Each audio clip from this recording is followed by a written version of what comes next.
everybody, another day, another set review. Welcome to the Leek. I'm John as always, and today we're going to be taking a look at every single green card in Amonkhet, of course, from a limited perspective, and we're going to jump into the first card right now. Up first is Benefaction of Rhonas. Benefaction of Rhonas is 2 and a green for a sorcery at common. Reveal the top 5 cards of your library. You may put a creature card and or enchantment card from among them into your hand. Put the rest into your graveyard. This being sorcery speed and 3 mana makes me not terribly excited. We've seen similar effects at instant speed. We've seen similar effects for 2 mana. This effect is just way better when you can do it at the end of your opponent's turn after you've held up removal or something like that, or bluffed a combat trick or had a combat trick. It does fill your graveyard slightly, and it gets you a creature, hopefully, unless you whiff, though likely not an enchantment unless you've got a cartouche or something. But if you're in green and you have a green cartouche, as we'll see very shortly, that would be a very good reason to play this. Ultimately, however, I just don't think it's overly playable. I'm going to pop it in the D+ range. I'm going to basically not play this if I can help it. Billerblade Warrior is up next. Billerblade Warrior is 1 and a green for a creature Jackal Warrior at common. It's a 2/2. You may exert Billerblade Warrior as it attacks. When you do, it gets +1/+0 and gains Death Touch until end of turn. Death Touch on the attack is just, it's nice, but it's never what you want. Death Touch is so much better when you hold it back on defense. Attack is cool because you can attack into a big creature and they might not, block it, and so they take, 2 damage. Or they block it and you get to kill a bigger creature, but, it's so much better on defense. Anyways, this is still utterly fine. It's at absolute worst a bear if you never exert it. And, sometimes you'll just exert it because why not? You might get to trade up. So it is a C+. It's just, it's not where I like my Death Touch. But C+, utterly playable. Cartouche of Are We Even Auras Anymore? Cartouche of Strength is 2 and a green for an enchantment or a cartouche. It says aura, apparently it is, for a common. Enchant creature you control. When Cartouche of Strength enters the battlefield, you may have enchanted creature fight target creature an opponent controls. That is not what an aura usually does. Enchanted creature also gets +1/+1 and has trample. This is, in almost all cases, unless we're thinking about like Proliferate or Malfist Revolutionary, this is in almost all cases just significantly better than Hunt the Weak, which was 3 and a green for a sorcery that put a counter on a creature and they fought. This gets +1/+1, virtually the same as far as this format's concerned, and has trample as well. Like, this is just incredibly good. This is super solid removal that is disguising itself as an aura.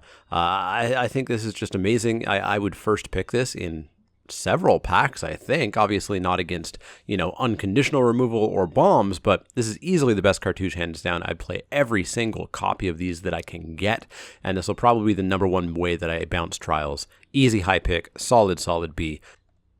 Champion of Rhonas is up next. Champion of Rhonas is 3 and a green for a creature Jackal Warrior at rare. It's a 3/3. You may exert Champion of Rhonas as it attacks. When you do, you may put a creature card from your hand onto the battlefield.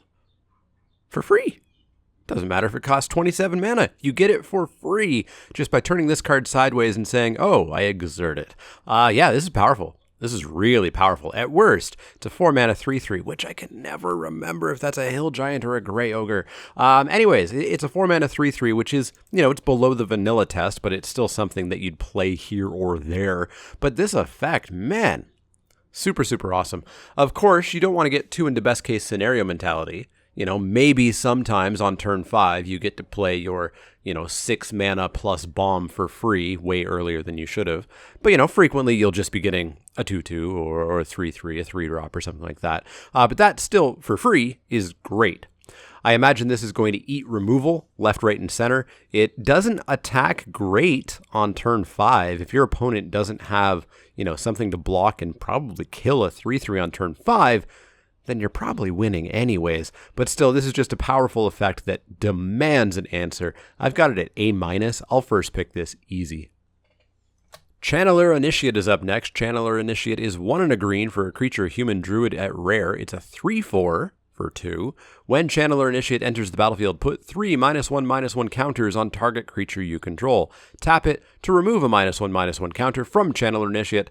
Add 1 mana of any color to your mana pool. This seems really good Really, really good. And we'll see some more examples of significantly undercosted creatures in green for their power and toughness because they have the horrible downside of having to put -1/-1 counters somewhere that either doesn't matter or, like Channeler Initiate, on themselves, and then yet they get rid of them plus an upside.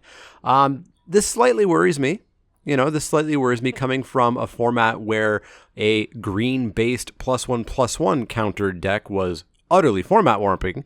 But yeah, hopefully Wizards didn't just make another, completely dominant counters-based format. We'll see. But this seems like a start to it. If you make this into an 0/1, you've got yourself a mana dork, and you have yourself a mana dork that gets bigger every turn, and by the time that ramp no longer matters, you've got yourself a 3/4, as opposed to a 1/2, or, whatever kind of little mana dork you happen to have. And if you put these counters somewhere else on a 1-drop, perhaps, you have yourself a 3/4 on turn 2. This seems great. I will very highly pick mana dorks anyways. This super mana dork is a B+ from me. Colossopede is a nice change from these super-powered counter creatures. Colossopede is 4 and a green for a creature, insect at common for a 5/5, and that's all there is about that. It's a 5/5 for 5. It's the keyword big creature. There's nothing else going on here. You'll put it at your top end if you've got a spot. You'll play it a little bit more regularly in sealed than you will in draft. It's a complete middle-of-the-road C. Crocodile of the Crossing is 3 and a green for a creature, Crocodile. It's an uncommon 5/4 for 4 with haste. When Crocodile of the Crossing enters the battlefield, put a -1/-1 counter on target creature you control. So at worst, this is a 4/3 haste for 4. That's really, really good. And if you can throw that counter somewhere else, slightly weaken another creature, you get a 5/4 haste. That's fantastic. In green, which... haste is not necessarily a green effect. We'll see more green effects that I question why they're in green a little bit later. And of course, if you throw this on your Channeler Initiate, you get yourself another mana. It's not even a downside. Boy, I will say I'm very glad that there seems to be a lot of removal in this set. I'm fully expecting that to keep this deck in check, but I'm also willing to bet that this deck is going to be a little bit dominant. I hope not as much as Aether Revolt. This card just seems great. It's a solid B. I'm going to very highly pick this. 5/4 haste is going to completely change games on turn 4. Yeah, keep up blockers. Keep your removal up, because there's crocodiles out there. Solid B. Defiant Greatmaw is 2 and a green for a creature, Hippo, at uncommon. It's a 4/5. For 3. When Defiant Greatmaw enters the battlefield, put 2 -1/-1 counters on target creature you control. Whenever you put 1 or more -1/-1 counters on Defiant Greatmaw, remove a -1/-1 counter from another target creature you control. This at least is where this deck gets kind of interesting, because you start to get decisions of, do you put the counters on the Hippo so that you can move other things around? Do you put these counters on other things because maybe you have a Channeler Initiate and you'll get some upside out of it? Or do you just really want a 4/5 on turn 3? Because that's a thing that we're going to have to see. Yeah, Defiant Greatmaw looks very solid. I'd say it's probably a little bit less than the Crocodile, certainly less than the Channeler Initiate. I have it at a B-. I think it's going to be a beating, and that sort of manipulation of counters could be very important for the deck to, kind of get the best attacker that you can at any given moment. And sometimes you're just going to have a 4/5 on turn 3, and on turn 4 get to start smacking in with basically a creature that can't die. Yeah, B-, super solid. All right, green can't just be 100% amazing cards, as much as Wizards would like. Dissenter's Deliverance is 1 and a green for an instant at common, destroy target artifact. Cycling for a single green mana. Yeah, this is another example of one of those cards that some people have said, oh, I'll play this every single time because it's just a different card. And the, 1 out of 100 times that I need to destroy an artifact, I can.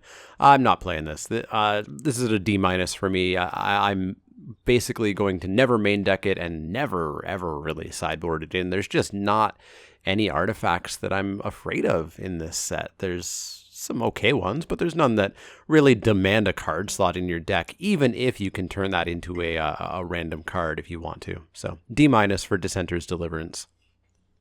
Exemplar of Strength is 1 and a green for a creature human warrior at common. It's a 4/4. It's a double bear. When Exemplar of Strength enters the battlefield, put 3 -1/-1 counters on target creature you control. So at least this becomes a 1/1 if it doesn't have a target. But of course it has an upside for those counters. Whenever Exemplar of Strength attacks, remove a -1/-1 counter from it. If you do, gain a life. Yeah, we got Channeler, we got Crocodile, we got Hippo, we got this. It's a 2-drop 4/4 if you just kill a meaningless 1-drop. You know, so you have a Sacred Cat or something, and you kill it, you got a 4/4 on turn 2. Turn 3, you're attacking in with a 4/4. And then you play your Hippo, and you put the counters on this. You got yourself a 4/5. And then this can still attack and get rid of those counters, plus give you a bonus. Yeah, this is another really good card. Boy, I guess my hope is that at least the vast majority of these are uncommon. And so hopefully the same person won't just always get the 1.25 on average copies of these cards in every draft. But man, it's going to be powerful. I've got this at a B-, I think, but I might just put it at a straight B because a 4/4 on turn 3 attacking is going to be real good. So yeah, let's just go with a straight B. It's back! Giant Spider, after a long time of not being printed, after a even longer time of being printed. It was printed, I think, in Alpha, and had been printed up until, I think, Return to Ravnica was the very first set, or the very first standard, I believe, that it was not around. This is a prototypical card everybody calls 2/4s with reach for 4 mana, a Giant Spider, and that's exactly what it is. 3 and a green for a creature spider at common for a 2/4 with reach. It's solid. You can get away with main decking these. You don't always. It's kind of like a 23rd filler card for the main deck. But if you're up against flyers, it's a fantastic sideboard card. So it's kind of like a C-, D+, but really a little bit more towards the C- side of things. You don't always 100% of the time play it, but when you do, and when you need to, it's going to do some serious work. Gift of Paradise is 2 and a green for an enchantment aura at common, Enchant Land. When Gift of Paradise enters the battlefield, you gain 3 life. Enchanted Land has tap, add 2 mana of any color to your mana pool. So your Forest, which taps for a green, could also tap for 2 blue if you wanted to, or 2 white, or 2 red, or 2 green if you wanted it to. 3 mana is a little bit much for this effect, and paying for itself with 3 life isn't really that great. Obviously, drawing a card would be significantly better. Still, if you're splashing, this is a solid way to do it. It works as ramp as well, but, you know, at 3 mana, the ramp starts to get less good. You want your ramp on turn 1, which we haven't actually seen in a fair while. We haven't had Birds of Paradise for a while, but if Giant Spider's back, maybe we will get a Birds of Paradise reprint soon as well. But 2 mana's, you know, where you really want your ramp a lot of the times and limited. But still, it's fine enough for ramp, and if you're splashing, it's great. I've got it at D+. It just does not go into every single deck. It goes into pretty specific ones, I'd say. Greater Sandworm is 5 green for a creature worm at common for a 7/7, so it's 7/7 for 7. Greater Sandworm can't be blocked by creatures with power 2 or less, cycling for 2 generic mana. This is another of those creatures that's kind of, you know, at this point, yeah, I'm getting a 7/7 for 7, and that's passing the vanilla test, but I need it to have something big. It needs to fly. It needs to, you know, have a real effect. It needs to kill a creature when it comes out. Being unable to be chump blocked is fine. You know, it's a fine ability, although by turn 7, I would expect my opponent to have creatures with power greater than 2. If they don't, I'm winning anyways. But yeah, the cycling 2 really helps this out. Odds are, in many games, you're going to cycle this because you're going to get it on turn 2 or turn 3. And, you know, the game is so far away from this being cast that it makes more sense to just throw it away, pretend you never drew it in this game, and draw another card instead. But sometimes you'll top deck it when you have the 7 mana, and you'll get to play it. It's not amazing. It's ultimately just kind of like C. I don't even think I'd go up to C+ on this. I'll play it, you know, here or there. I'll cut it here or there. Not going to go out of my way. Middle of the road, C. Hapatra's Mark is a single green mana for an instant at uncommon. Target creature you control gains hexproof until end of turn. Remove all -1/-1 counters from it. This is the Ranger's Guile of the set. Ranger's Guile was a single green mana for +1/+1 and hexproof. And this is basically the same. If you take off a counter, it's literally Ranger's Guile. If you take 2 counters off, because it had 2 counters, it's a Blossoming Defense. Blossoming Defense? Yeah, Blossoming Defense. That's what it was called. Yeah, this is, totally fine if you have -1/-1 counters. I wouldn't play this if you have no counters that you're going to remove, but I'd be kind of shocked if you didn't in green. There are commons that have that effect that we'll see soon enough. This just seems like a fine combat trick, a fine C, a combat trick that you will play when you have a spot for a combat trick, but not every deck has a spot for a combat trick. So C, no higher, no lower. Harvest Season is up next. It's 2 and a green for sorcery at rare. Search your library for up to X basic land cards, where X is the number of tapped creatures you control, and put those cards onto the battlefield tapped. Then shuffle your library. I don't super care for this. Getting a large amount of ramp out of this requires you to already be in a good spot where you've tapped a bunch of creatures, probably because you attacked with them, in which case what does getting more mana do for you? Technically thins your deck, but you need to be taking out a pretty serious number of lands for your deck to really change the odds of what's going to happen that much. Casting this earlier on turn 3 or turn 4, you're probably on average going to get 1 land, 2 lands. I don't know. I'm going to start really low on this. I'm not going to take it very highly. Probably won't even play it that much. I'm going to cut it pretty liberally to start, so I'm going to have it at a C- to begin. Haze of Pollen is 1 and a green for an instant at common. Prevent all combat damage that would be dealt this turn. Cycling 3 generic mana. Do not play Fog. I don't care if it has cycling. Do not play Fog. F. Honored Hydra is going to be an obnoxious creature to say its name, having a silent H followed by a not silent H. Honored Hydra is a 5 and a green creature snake Hydra at rare for a 6/6 with trample. It's a 6/6 for 6 with trample. That's where you kind of start to get pretty decent on the vanilla test. That's a 6/6 with a really relevant ability. Big creatures with trample are really nice. But here's the kicker. Here's what makes it rare instead of common.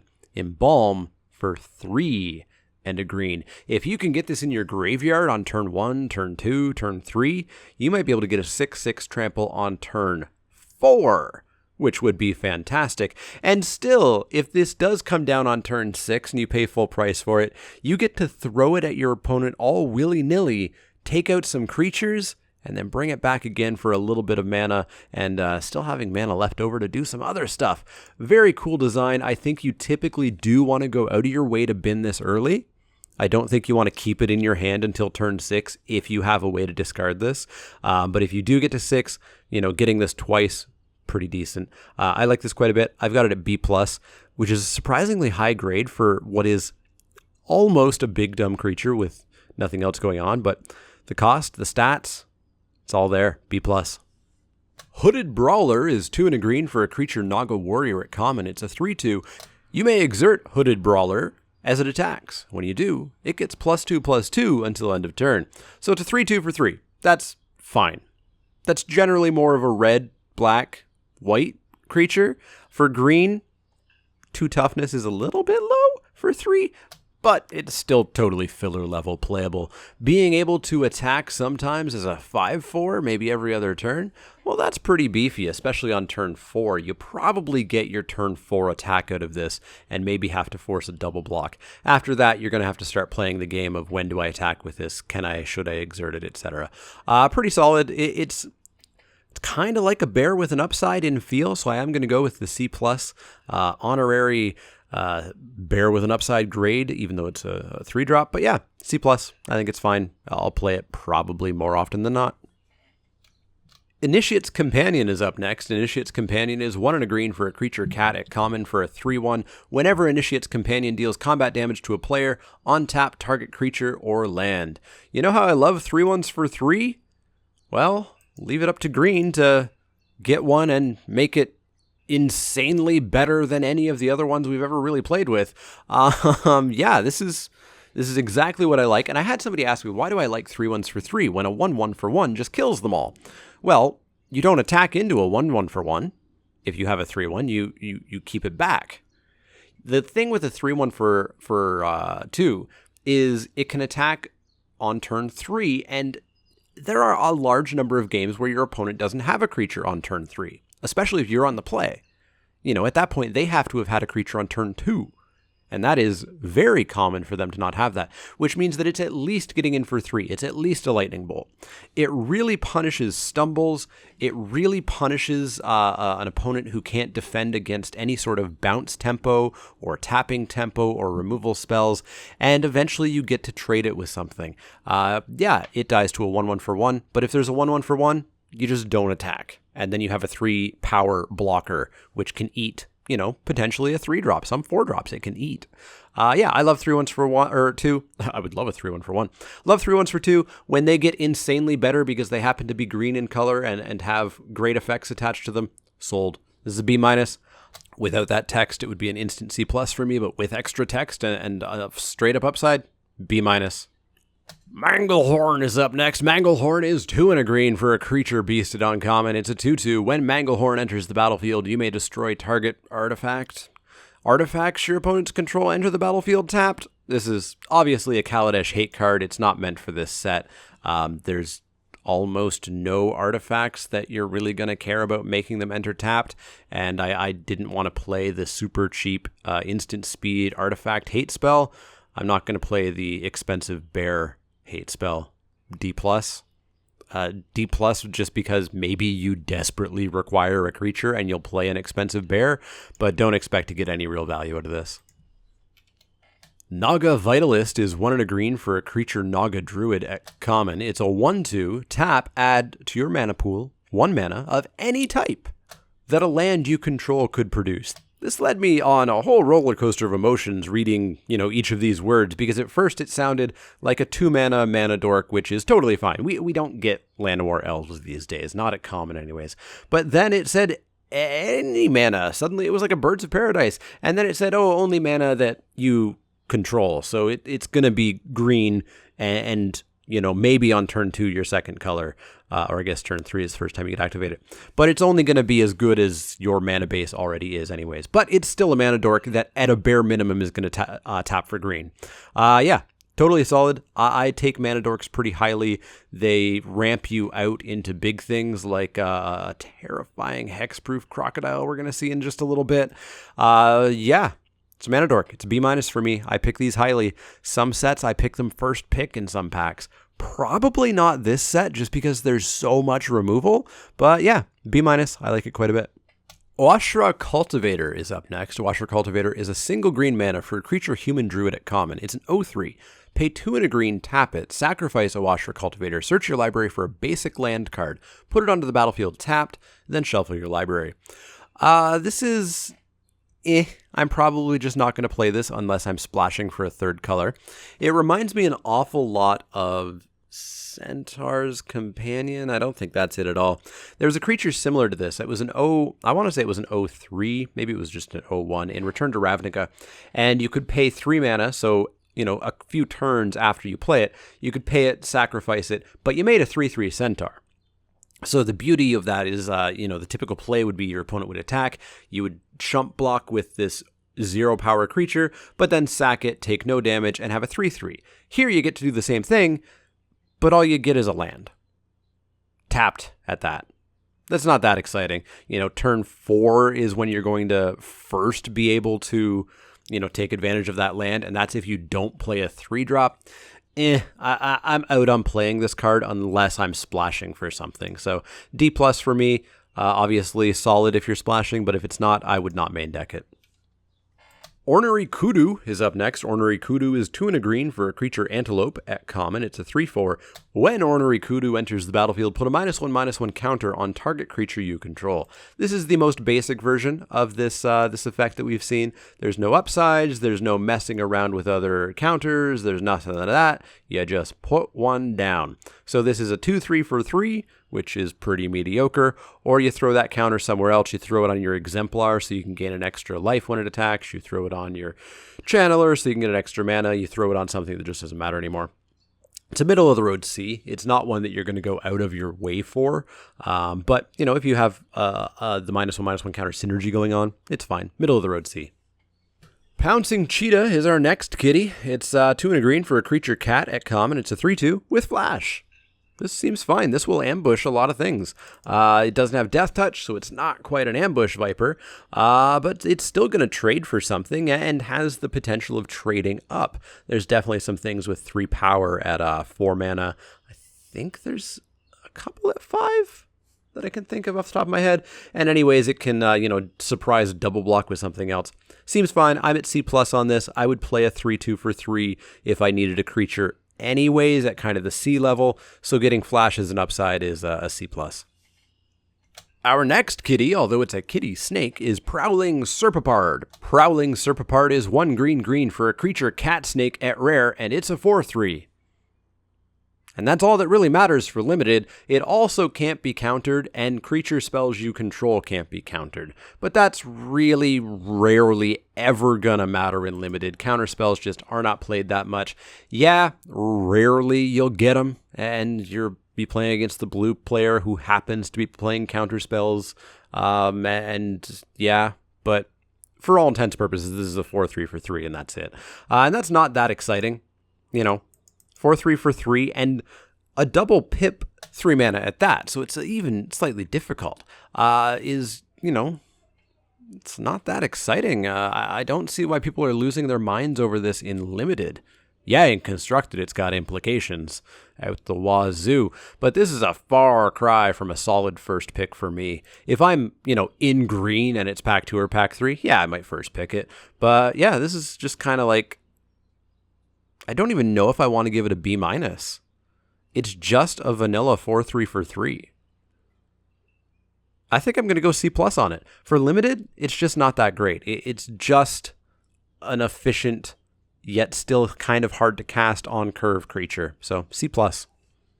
Quarry Hauler is 3 and a green for a creature camel at common. It's a 4/3. When Quarry Hauler enters the battlefield, for each kind of counter on target permanent, put another counter of that kind on it, or remove one from it.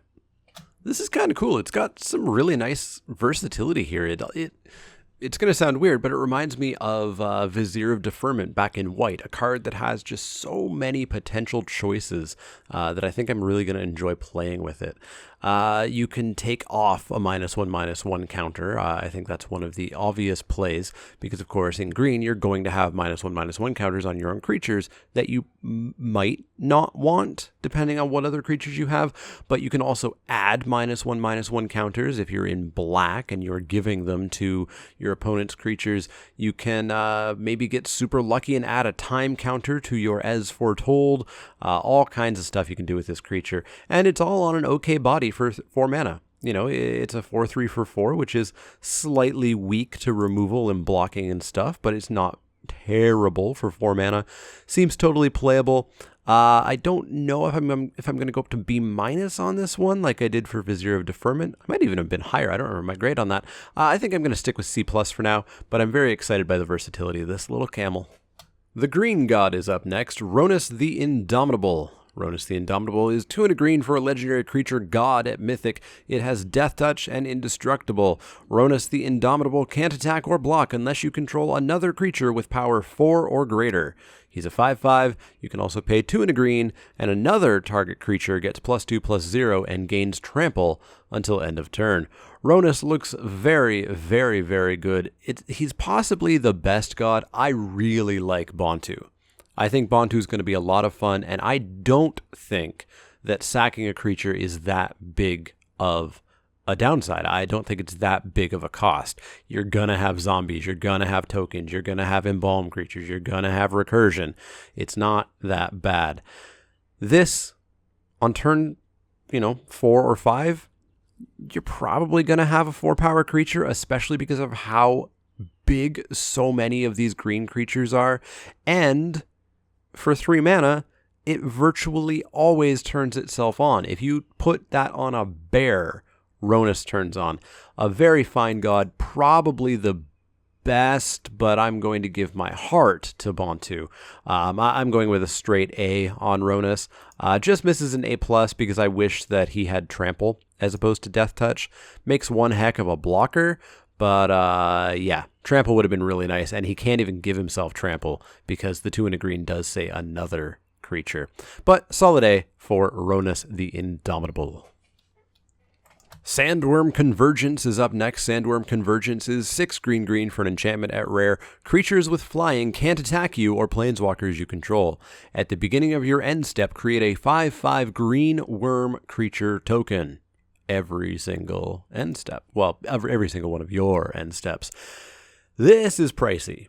8 mana is a very tall ask, even for green sometimes. I'm not sure that I'd readily play this or pick this unless I was already heading down a big ramp plan. I already had a Channeler Initiate. I already had a Naga Vitalist, etc.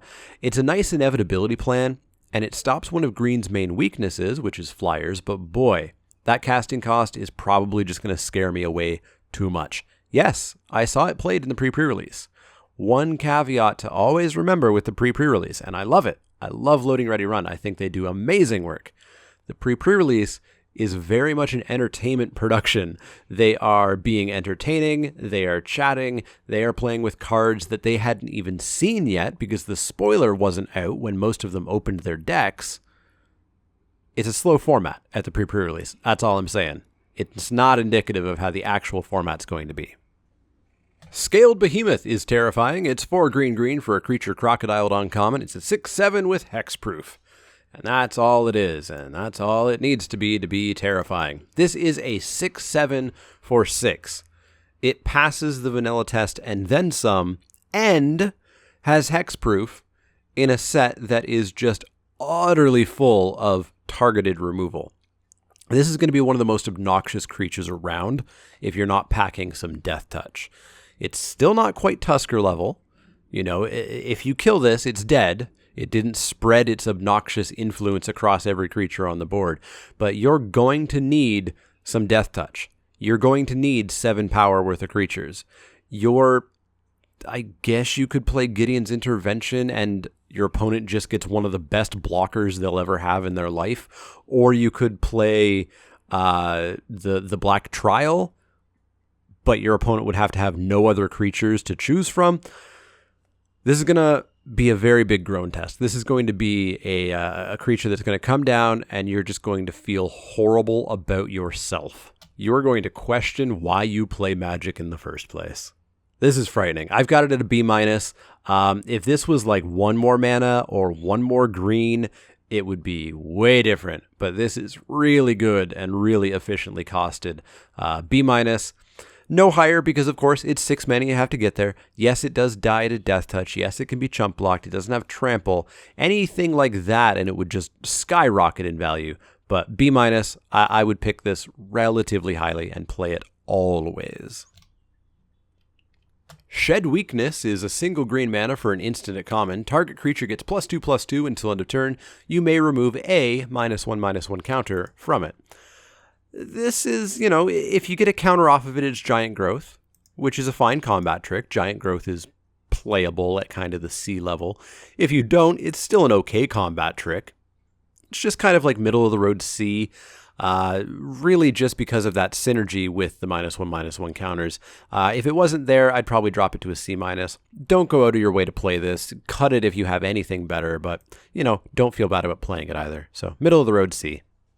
Sheffit Monitor is the final of the cycling with an effect cycle that we've seen. It's 5 green for a creature lizard at uncommon. It's a 6/5 with cycling for 3 and a green. When you cycle Sheffit Monitor, you may search your library for a basic land card or a desert card, put it onto the battlefield, not tapped, then shuffle your library. I've seen a lot of people super excited about this, and I don't necessarily get it. It's a 6/5 for 6, which I'm never really playing. That's like C- level. That's I really desperately need a creature kind of level. Or it's 4 mana for a card and a land untapped, which is cool, but it's not like you're gonna suddenly be able to cast 2 giant creatures in a single turn. You're still paying 4 mana to get that untapped land. It's just kind of like both halves are like a C-. Combined, the versatility is obviously nice. And I'll even bump it as high as a C+ because the versatility is nice. You can ramp when you want it, draw a card when you want it, and get a big creature when you want it. That is cool. I won't deny it. But I'm not going any higher. I'm not sure why people lost their minds on this one. Yeah, you can get a desert, but we'll talk about the deserts when we get there. None of them are really great. Only one of them is one that I'd even consider playing, so that's not a big pull for me either. I'm just at a C+ on this at an absolute maximum. I don't get the hype. Sixth Sense is a single green mana for an enchantment. I guess an enchantment is an enchantment aura. For an enchantment aura at uncommon, enchanted creature has, quote, whenever this creature deals combat damage to a player, you may draw a card. This is basically Curiosity, which was this card in blue, although it was damage as opposed to combat damage. And that card, of course, was then color shifted in Planar Chaos to green, and it was called Keen Sense. And again, it was damage, not combat damage. And this is sort of the modern era fixed version where pingers don't draw cards, etc. But yeah, this is a very blue effect. This is an effect that green doesn't normally get, but green is just starting to get every mechanic and every bit of the color pie, and boy, I would be totally okay with going back to Battle for Zendikar green. Yeah, this seems good, but it's only good when the removal in the set is bad, and I don't think the removal in this set is bad. So while you might be able to put this on a flyer or something like that, it's going to become a big target for removal, and your opponents are gonna have it. There's a lot of removal at common and uncommon in this set that will kill most creatures that you would want to put this on. If you put this on a 2/2 or a 3/3 on the ground, it's going to be impossible for you to get through with them in most cases. It is still good. I do still like it quite a bit, and I'll probably start out playing this a little bit more than I think I should, because this is just an effect that green does not usually get. So I'm going to put it at a C. I do think realistically it's lower than that because the potential for getting 2 for 1 is big. So for me, a C. Realistically, we're probably looking more like D+. Spidery Grasp is a reprint from Innistrad, 2 and a green for an instant at common. Untap target creature. It gets +2/+4 and gains reach until end of turn. Basically, you take whatever creature you're casting this on and staple a giant spider to it. And let me tell you, I hate this combat trick. I hate it because I always get blown out by it. It's not a combat trick that I'd recommend you go out of your way to play. In fact, I'm going to put it at a C-. I think you should cut it way more frequently than you actually play it. And a big part of that is because it costs 3 mana. 3 mana is a lot to keep up. But man, the number of times that I've attacked in, even assuming like, if this person has a +2/+2 combat trick, I'm still going to trade.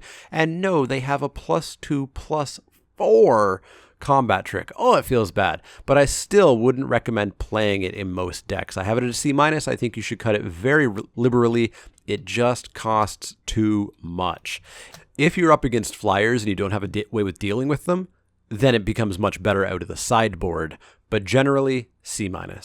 Stinging Shot is a single green mana for an instant at common. Put 3 -1/-1 counters on target creature with flying, cycling for 2 generic mana. This one's interesting. This is probably one of the most narrow cycling cards that I think I am willing to main deck, just because there are generally enough flyers out there. White certainly has them. Blue very definitely has them. Black has some that you wouldn't mind hitting.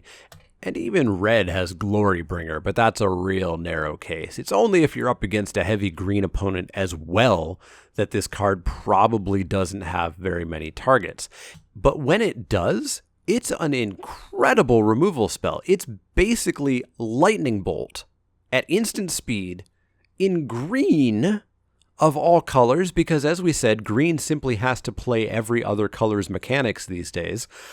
And if you find out that, no, there's just not that many flyers coming down on the board, you can throw this away for 2 mana and draw another card. This seems decent, and I'm actually really heavily willing to main deck this card for as narrow as it is. I'm going to put it at, I think, a C+, just because there are so many targets. If you're playing in a Swiss pod, a real pod, not a fake BS MTGO draft league, odds are your opponents are going to have flyers. If you're playing a draft league and it turns out green's the best deck in the format then again, you're going to be facing it way more frequently than you should be, and this gets less good. But yeah, I think I'm going to put this at a C+. just because of how amazing it is against a good segment of the field. Yeah, I'm going to go C+. This is the cycling card that's going to win me over. Synchronized Strike is 2 and a green for an instant and uncommon. Untap up to 2 target creatures. They each get +2/+2 until end of turn. Another relatively solid combat trick, a very, very solid one. In fact, be very careful attacking into 3 mana with tapped creatures against a green deck. I'm going to go up to C+ on this one as well. I get the feeling that you probably should just always play it in green decks. Like if you're going to have 2 creatures on the board and you're going to be attacking with them, this seems great because you're going to be able to, bait your opponent into it. Again, the 3 mana is slightly much, kind of like Spidery Grasp, but the value you get out of this is just huge. So I'm willing to go with C+. I think you just play it in most decks. The green Trial is up next, Trial of Strength, 2 and a green for an enchantment at uncommon. When Trial of Strength enters the battlefield, create a 4/2 green beast creature token. When a cartouche enters the battlefield under your control, return Trial of Strength to its owner's hand. I don't super care for this Trial either. I think I still probably rate the white one below this. This is Alpine Grizzly, a card from Khans of Tarkir. It's a 4/2 for 3, which isn't great. It's fine if your opponent stumbled and you can attack in with it, but by turn 4, your opponent's going to have something that trades with it a fair amount of the time. If you can flicker this multiple times, then getting several 4/2s is decent out of a single card. And green is, green's the deck where you're going to want to have a crap ton of cartouches because the green cartouche is so incredible. But yeah, this one's just kind of fine to me. I have it at a C. I could take it or leave it, I think. So middle of the road C for Trial of Strength. Finally, we get to our other green mythic, Vizier of the Menagerie. Vizier of the Menagerie is 3 and a green for a creature Naga Cleric at mythic. It's a 3/4. You may look at the top card of your library. You may do this at any time. It reminds you in parentheses, you don't play with it revealed. It's not Oracle of Moldiah. You can just look at it. You may cast the top card of your library if it's a creature card. You may spend mana as though it were mana of any type to cast creature spells. This sounds really cool, but then you have to kind of rein yourself in a little bit. You're not going to pick this creature and then pick every black and blue and white and red creature you can find, because if you don't draw and cast this, those creatures are excruciatingly difficult for you to play. And there are going to be just several games of Magic that this Vizier is on the bottom of your deck, or in the bottom third, or even the bottom half. You don't necessarily even get through half of your deck in some games of Magic. So I'm not super sold on this being, an amazing 5-color good creature stuff deck card. It's still great. Don't get me wrong. It's a 3/4 for 4 that lets you, basically have an extra card in your hand at any given time. And that's solid. That's totally fine. I'm willing to go with like a B on that, I think. It's not amazing, it's not game-breaking, but it is just flat-out card advantage. Again, in green, which doesn't normally get that. I'm at a B on it. I think it's just solid. Just rein in your expectations a little bit of casting every color under the rainbow. Watchful Naga is our final non-split green card. 2 and a green for a creature Naga Wizard at uncommon. It's a 2/2. You may exert Watchful Naga as it attacks. When you do, draw a card, because green draws a whole bunch of cards. At least this is like overcosted for a 2/2, so you are paying for the ability to draw an extra card every other turn, and it's not like you in most games can just attack with your 2/2 all the time. In fact, by turn 4, the first time that this can even attack, your opponent can probably trade with it, maybe even just eat it. So odds are you're only going to ever get one card out of this in sort of the average match of Magic. But, there are going to be some games where you're going to draw a couple of cards off this, maybe 3 cards off this, and that's more than green should ever really ask for. So I think this is totally fine. I'm willing to go at a C+ on this, kind of bear with an upside, even though it is 3 mana. Not too much higher, because the stats don't quite match up to the casting cost. But yeah, green is all colors now. Finally, our split card for green is Mouth to Feed. Mouth is 2 and a green for a sorcery at rare. Create a 3/3 green hippo creature token. Feed is 3 and a green for a sorcery with Aftermath. Draw a card for each creature you control with power 3 or greater. If you just cast the hippo, that's going to be at least 1. And of course, keep in mind that hippo did draw a card called Feed. So, this is fine. I'm not over the moon for this. You're just getting a 3/3 for 3, which is nice. That's what green usually asks for. And then being able to draw one card is, again, more than green typically has. Being able to draw more is great, but I wouldn't get too pie in the sky about that. If you have multiple 3 power or greater creatures on the board, you're probably in a pretty good spot anyways. So this is a little bit of more of a win more card, but like many of these split cards, at least it's free. It doesn't matter that it's win more when it didn't cost you anything to play it in the first place or to draw it in the first place after playing Mouth. So yeah, Mouth to Feed looks fine to me. I've got it at like a B-. I'm not going to go out of my way to pick this super highly. I'll play it every single time I have it and I'm in green, but I'm not over the moon. B-. So yeah, that's going to wrap it up for the last monocolored set review. Tomorrow will be the final set review where we'll go over all of the green cards, artifact cards, and land cards. Green looks interesting. If you caught the subtle hints that I was giving, I'm kind of off put that green seems to just be every color now. It's got a lightning bolt against flying creatures that's also kind of a black lightning bolt because it's -1/-1 counters, and it draws a whole lot of cards and does all kinds of stuff. Yeah. It's interesting. Green definitely looks very, very, very powerful to me, which I wish we didn't just come off a set where green was format warpingly powerful. I will say there's nothing Tusker level, so it can't be that bad. Can't be that bad at all. So I'm still very, very optimistic about this set. And thankfully, there is a whole lot of removal in the other colors to deal with all of this undercosted, overpowered stuff. Yeah, let me know what you think of green. Let me know what you think of breaking the color pie into tiny, tiny, tiny little pieces. Let me know what you're excited about for this color down in the comments below. As always, if you have any questions, comments, or suggestions, you can find me on Twitter at @TheManaLeek. That's Leek, like the vegetable, not the card. You can also find me at Facebook.com/TheManaLeek, Twitch.tv/TheManaLeek, and Patreon.com/TheManaLeek if you want to become a backer there, work your way towards earning playmats, interact with me in the patrons-only stream, etc. As always, click that like button if you like the content. Click subscribe if you want to see more. And if you do have any questions, comments, or suggestions, let me know. Otherwise, see you all tomorrow to wrap this whole set up.